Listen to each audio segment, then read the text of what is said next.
I see so many women communicating in a way that doesn't serve them professionally. And the result of this poor communication, these bad habits, are that women are not getting promoted into leadership.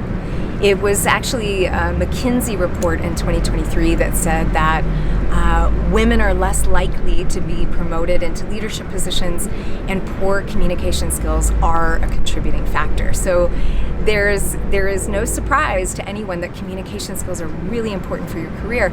But what are these bad habits, or what are these limiting language habits that are getting in the way for women? And there are 6 main ones, and I'll talk about a couple here right now. One of them is speaking without structure. So what does that mean? Speaking without structure, you could also say verbal diarrhea. Like, you're just rambling and you're not really making clear, defined points. You just keep talking until either you run out of breath or you run out of things to say. And that does you a disservice in a couple of ways. Number one, it does you a disservice because you don't know when to stop talking. You don't know when to make your point, when you've made your point. It's almost like you just want to share everything you know about a topic before you stop talking. And that can make you sound really insecure. So speaking with structure, allowing yourself to, for example, say something like, there are 2 things I want to share about this topic, and then saying the first thing, and then saying the second thing, and then stopping talking. Even if you have 10 things to say, structure it out so that you know when to stop, so that you make a point. Speaking without structure is one of the things that I see a lot of women struggling with. Another thing that I see a lot of women struggling with is using upspeak.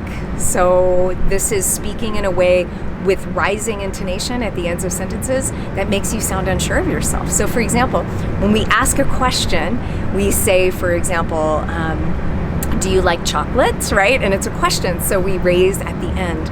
But it's a bad habit these days. A lot of young people especially, and a lot of women more than men, I see they're using rising intonation at the ends of sentences, and it makes you sound unsure.